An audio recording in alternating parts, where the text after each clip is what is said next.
चलिए देख लेते हैं खबरें फटाफट अंदाज में। कोरोना को लेकर आज सीएम गहलोत मंत्रिपरिषद की बैठक लेंगे। बैठक दोपहर 12:30 बजे होगी। शाम 5 बजे फिर से कोविड समीक्षा बैठक होगी। बैठक में प्रदेश के कुछ जिलों के लिए लॉकडाउन का फैसला लिया जा सकता है। संभावना ये जताई जा रही है कि ज्यादा संक्रमण वाले 4 से 5 जिलों में 15 दिन का लॉकडाउन लगाया जा सकता है। सीएम अशोक गहलोत ने मुख्यमंत्री निवास पर करीब 3.5 घंटे समीक्षा की। बैठक में अधिकारियों और विशेषज्ञों द्वारा कई महत्वपूर्ण सुझाव दिए गए, जिन पर राज्य सरकार आज निर्णय लेगी। मुख्यमंत्री अशोक गहलोत ने कहा, कोरोना के कारण देश में नाजुक हालात बन चुके हैं। अविलंब फैसले लेने के लिए प्रधानमंत्री नरेंद्र मोदी को जल्द से जल्द राज्यों के मुख्यमंत्रियों के साथ चर्चा करनी चाहिए। समीक्षा बैठक में उच्च अधिकारियों और विशेषज्ञों द्वारा सुझाव दिया गया कि 1-2 दिन के कर्फ्यू से कुछ नहीं होगा। संक्रमण रोकने के लिए 15 दिन का लॉकडाउन किया जाना चाहिए। जनता को गहलोत सरकार ने एक और सौगात दी है। प्रदेश में निजी लैब में कोविड जांच का रेट 500 से घटाकर 350 कर दिया गया। पीएम मोदी ने कोरोना वायरस और वैक्सीनेशन को लेकर अहम बैठक ली। बैठक में पीएम ने मंत्रालयों के अफसरों के साथ चर्चा की। पीएम ने ऑफिसर्स को मरीजों के बेड, ऑक्सीजन और दवा सुनिश्चित करने के निर्देश दिए।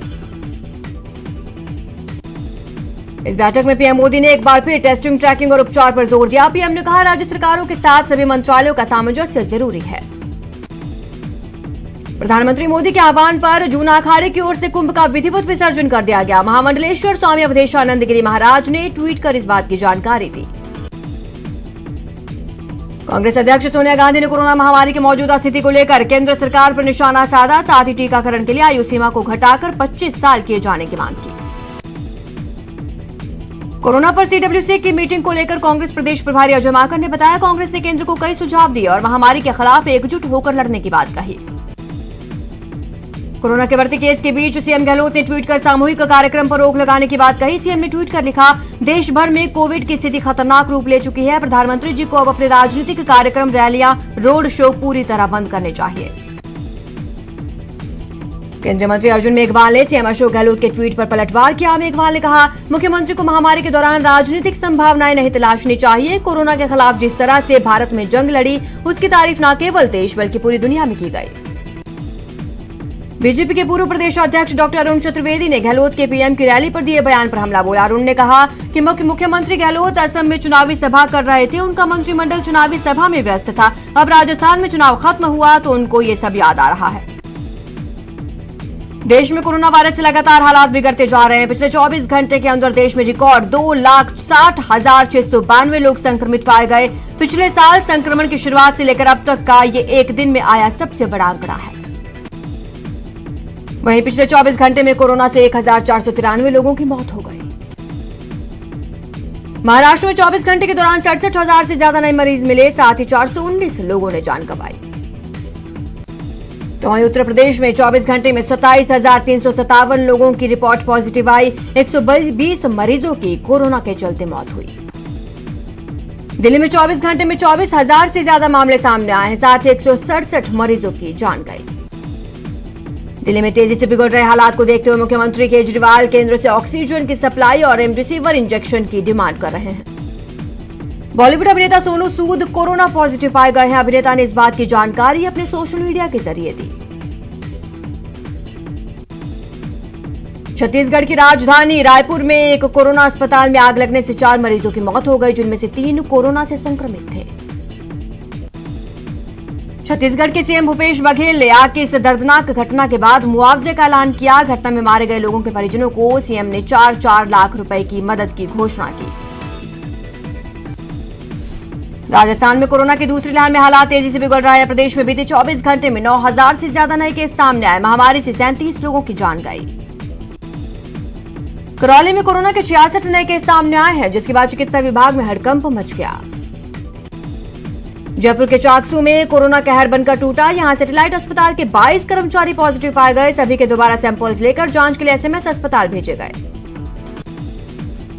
अलवर में पिछले 24 घंटे में 591 कोरोना पॉजिटिव आने के बाद हड़कंप मच गया है। अकेले अलवर शहर से 243 पॉजिटिव पहली बार आए हैं।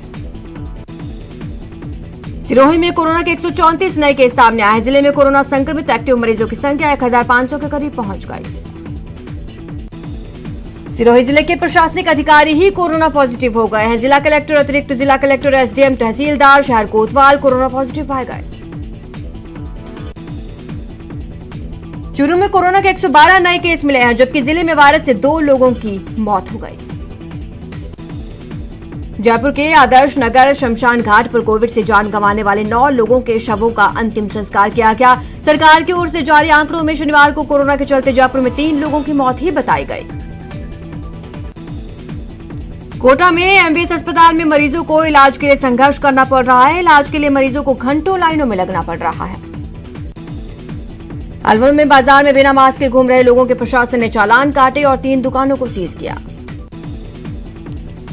बीजेपी नेता भवानी सिंह राजावत ने राज्य सरकार के कोरोना को लेकर किए जा रहे प्रयासों की तारीफ की। सरकार द्वारा वीकेंड लॉकडाउन के फैसले से सरकार को बचने की सलाह दी।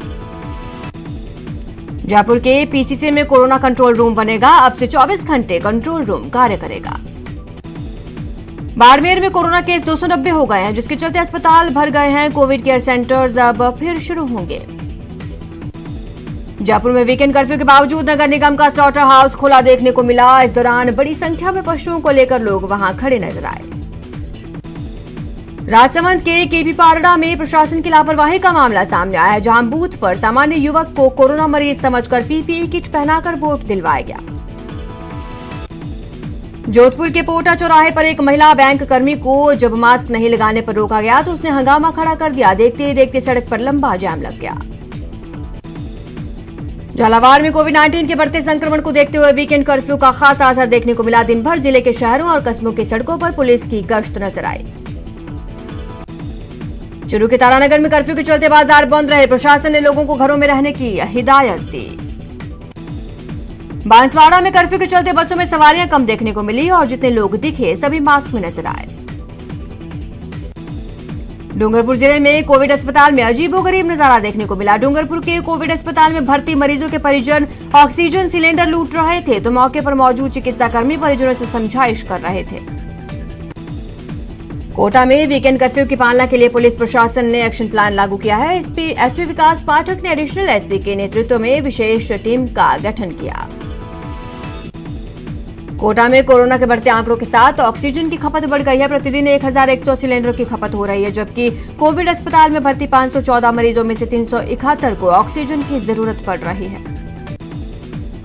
बीजेपी नेता महंत प्रतापपुरी महाराज और नगर पालिका के अध्यक्ष मनीष पुरोहित पोखरण के अस्पताल पहुंचे, जहां दोनों ने कोरोना वैक्सीन लगवाई।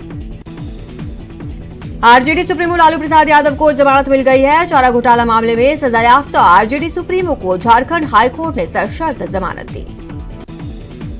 पीएम नरेंद्र मोदी ने आसनसोल में चुनावी सभा के दौरान मुख्यमंत्री ममता बनर्जी पर जमकर निशाना साधा। प्रधानमंत्री ने कहा, अहंकार में दीदी इतनी बड़ी हो गई है कि उन्हें हर कोई बौने लगने लगे हैं। बंगाल में विधानसभा चुनाव के 5वें फेज में 45 सीटों पर चुनाव हुआ, जिसमें 78% मतदान हुआ। तो वहीं राजस्थान की 3 विधानसभा सीटों पर कोरोना संक्रमण के बीच मतदान को लेकर खासा उत्साह दिखाई दिया। सहाड़ा, सुजानगढ़, राजसमंद में करीब 60% मतदान हुआ। चूरू के सुजानगढ़ विधानसभा उपचुनाव में कोरोना का साया नजर आया। 57.39% मतदान हुआ, जो पिछली बार के मतदान के मुकाबले करीब 12% कम रहा। प्रदेश में चुनाव आयोग ने पहली बार बूथ ऐप का इस्तेमाल किया। सहाड़ा, राजसमंद और सुजानगढ़ विधानसभा में हुए उपचुनाव में मतदान के वास्तविक वोटर टर्नआउट का पता लगाने के लिए इसका इस्तेमाल किया। बीजेपी प्रदेश अध्यक्ष सतीश पूनिया ने उपचुनाव को लेकर कांग्रेस पर निशाना साधा। पूनिया ने कहा, सरकारी मशीनरी के दुरुपयोग के बावजूद कांग्रेस चुनाव हारेगी। परिवहन मंत्री ने बीजेपी के आरोपों पर पलटवार किया। प्रताप सिंह खाचरियावास ने कहा, बीजेपी हार की बौखलाहट में बयानबाजी कर रही है। प्रदेश में पूरी निष्पक्षता के साथ उपचुनाव हुए। अलवर के भिवाड़ी में हरियाणा बॉर्डर पर दूसरे राज्यों से आने वाले कोविड जांच रिपोर्ट मांगने से नाराज वाहन चालक ने होमगार्ड्स पर गाड़ी चढ़ाकर कुचलने का प्रयास किया, जिसको तुरंत गिरफ्तार कर दिया गया। चूरू की रतनगर पुलिस ने जुआ खेलते 4 लोगों को गिरफ्तार किया। चारों के पास से 45,000 रुपए कैश मिला। चूरू में बुजुर्ग की पीट कर हत्या मामले में पुलिस ने 3 आरोपियों को गिरफ्तार कर लिया है। हत्या के मामले में नामजद आरोपित की गिरफ्तारी के लिए टीम का गठन किया गया था। प्रतापगढ़ के पीपलखूंट में ग्रामीणों ने ड्यूटी पर तैनात सिपाही के हाथ पैर बांधकर बेरहमी से पिटाई की। बताया जा रहा है कि कांस्टेबल लालू राम महिला को दिए उधार पैसे लेने के लिए गया था। भरतपुर के पालीडांग में एक कलयुगी बेटे ने शराब के नशे में अपने ही पिता की हत्या कर दी। पुलिस के मुताबिक मोटरसाइकिल को लेकर बेटे और पिता के बीच विवाद हुआ था। भरतपुर के जुरहरा थाना क्षेत्र के गांव सहसन में गुस्साए व्यक्ति ने पहले अपने चाचा के लड़के को गोली मारी, फिर पत्नी को गोली मारी और उसके बाद अपने आप को गोली मारकर आत्महत्या कर ली। कोटा के इटावा इलाके में हिस्ट्री शीटर पिता की हत्या करने वाले नाबालिग को कोर्ट में पेश करने के बाद बालगृह भेज दिया गया। 16 वर्षीय नाबालिग बेटे ने कुल्हाड़ी से वार कर अपने हिस्ट्री शीटर पिता को मौत के घाट उतारा था। उदयपुर के फलासिया में पुलिस ने डबल मर्डर मिस्ट्री का खुलासा कर दिया है। मामले में पुलिस ने 4 आरोपियों को गिरफ्तार किया। जयपुर पुलिस ने ऑपरेशन आग के तहत कुख्यात बदमाश राकेश यादव समेत 3 आरोपियों को गिरफ्तार किया। आरोपियों से 3 पिस्टल, 5 मैगजीन, 27 कारतूस बरामद। झालावाड़ में टोल प्लाजा पेट्रोल कर्मी से मारपीट करने वाले 4 आरोपियों को पुलिस ने गिरफ्तार किया। धौलपुर पुलिस ने अवैध शराब से भरी जीप पकड़ी, साथ ही आरोपी चालक को मौके से गिरफ्तार किया। अलवर के सदर थाना क्षेत्र में एक युवक की संदिग्ध परिस्थितियों में मौत हो गई। युवक के पास एक सुसाइड नोट मिला। हनुमानगढ़ जिले में वीकेंड कर्फ्यू मजदूरों पर भारी पड़ रहा है। आरोप है कि मनरेगा कार्य में लगे श्रमिकों पर टाउन पुलिस ने लाठियां बरसाई, जिसमें एक मजदूर गंभीर रूप से घायल हुआ। जयपुर के चौमू में ज्वेलर्स से लाखों रुपए की डकैती और फायरिंग मामले में पुलिस को सफलता हाथ लगी। पुलिस ने अंतर्राज्यीय गैंग के 2 अपराधियों को गिरफ्तार कर लिया है। बीकानेर की नोखा पुलिस ने 1 किलो 100 ग्राम अफीम के साथ 2 तस्करों को गिरफ्तार किया। आरोपियों से पुलिस पूछताछ करने में जुटी है। एसीबी की कार्रवाई में रेवेन्यू बोर्ड में भ्रष्टाचार का खेल सामने आया, जिसके मुताबिक दलाल और अधिकारियों के बीच सांठ-गांठ चल रही है। दौसा में आखिरकार पैंथर पकड़ लिया गया। इसको वन विभाग ने 5 घंटे की कड़ी मशक्कत के बाद ट्रैंकुलाइज कर लिया। महाराष्ट्र के ठाणे में 20 साल का प्रवीण सोलंकी दलदल में फंस गया। प्रवीण ने खुद को निकालने का बहुत प्रयास किया, लेकिन असफल रहा, जिसके बाद नगर पालिका के कर्मचारी ने उसकी जान बचाई। अजमेर में पुलिस ने नाइट कर्फ्यू के दौरान एक बाइक चोर को गिरफ्तार किया। चोरी की बाइक बरामद। टोंक में कोतवाली थाना पुलिस ने सट्टे के खिलाफ कार्रवाई की। कोतवाली पुलिस ने आईपीएल पर सट्टा लगाते हुए 2 भाइयों को गिरफ्तार किया, जिनके पास से 94,000 रुपए, लैपटॉप, 4 मोबाइल फोन बरामद।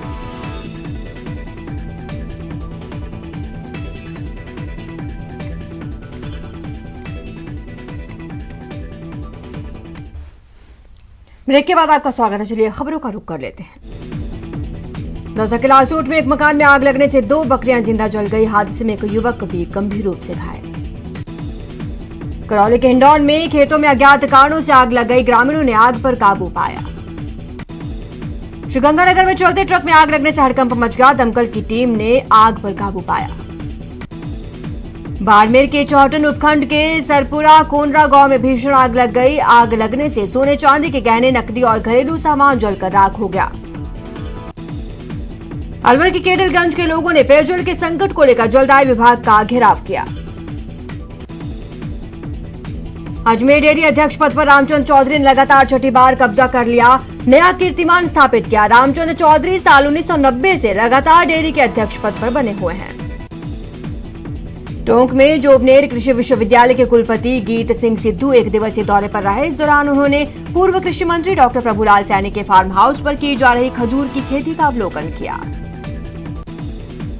जयपुर के अतिरिक्त संभागीय आयुक्त सेवाराम स्वामी ने अपनी टीम के साथ मलसीसर उपखंड के सरकारी कार्यालय का निरीक्षण किया। टीम ने सीबीईओ कार्यालय, तहसील उपखंड कार्यालय सहित मलसीसर ग्राम पंचायत का निरीक्षण किया। जोधपुर के डॉक्टर रमेश रलिया को पेटेंट अवार्ड 2020 से सम्मानित किया गया। डॉक्टर रलिया के इस सम्मान से जोधपुर में खुशी की लहर दौड़ गई। उन्हें यह अवार्ड नैनो टेक्नोलॉजी से कैंसर बीमारी की दवाई नैनो कैल्शियम कार्बोनेट विकसित करने के लिए दिया गया। वीकेंड कर्फ्यू लागू होने के साथ ही प्रदेश की सीमाओं पर सख्ती बढ़ा दी गई। डूंगरपुर जिले के रतनपुर बॉर्डर पर भी पुलिस तैनात कर दी गई। कोटा में वीकेंड कर्फ्यू की पहल दिन शहर के मुख्य चौराहों और बाजारों में सन्नाटा पसरा रहा। पुलिस की अलग अलग टीमें 75 से अधिक पॉइंट्स पर तैनात की गई। कोरोना की दूसरी लहर की चेन तोड़ने के लिए वीकेंड कर्फ्यू लगाया गया, जिसका दौसा में भी व्यापक असर देखने को मिला। दौसा नगर परिषद की सभापति ममता चौधरी ने फ्रंट वॉरियर्स को मास्क बांटे। उन्होंने सफाई कर्मियों को कोरोना वॉरियर्स वाली कैप दी। कोरोना विस्फोट से पाली का सबसे बड़ा बांगड़ अस्पताल बेहाल है। अस्पताल में बेड खाली नहीं है। इस अस्पताल में शुक्रवार को 18 बेड्स बढ़ाए गए थे, जिससे बेड की संख्या 245 हो गई। प्रतापगढ़ में नगर परिषद की ओर से बाजारों को सैनिटाइज किया गया। शहर के सदर बाजार, गोपालगंज, महल दरवाजा, सूरजपोल, अर्चना टॉकीज रोड आदि इलाकों में फायर ब्रिगेड ने सैनिटाइजर का छिड़काव किया।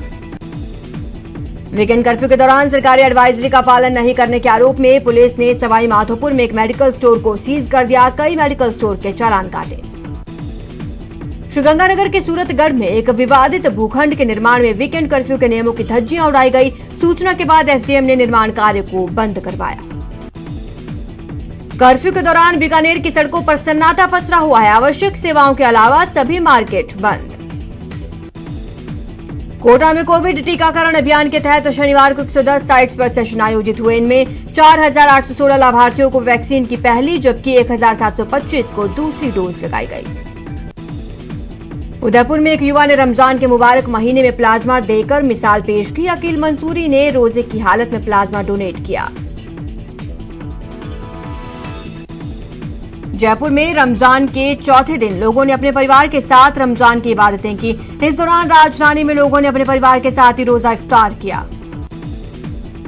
मुंबई इंडियंस ने सीजन के 9वें मैच में सनराइजर्स हैदराबाद को 13 रन से शिकस्त दी। पहले खेलते हुए मुंबई ने 20 ओवर में 5 विकेट पर 150 रन बनाए। जवाब में हैदराबाद की टीम 137 रन ही बना सकी।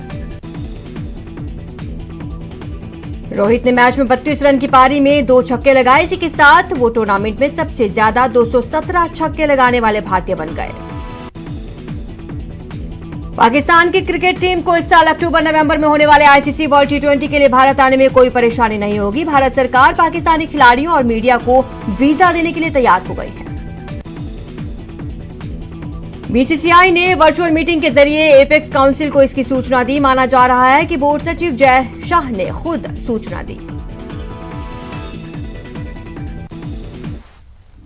चलिए देख लेते हैं कुछ खबरें विस्तार से।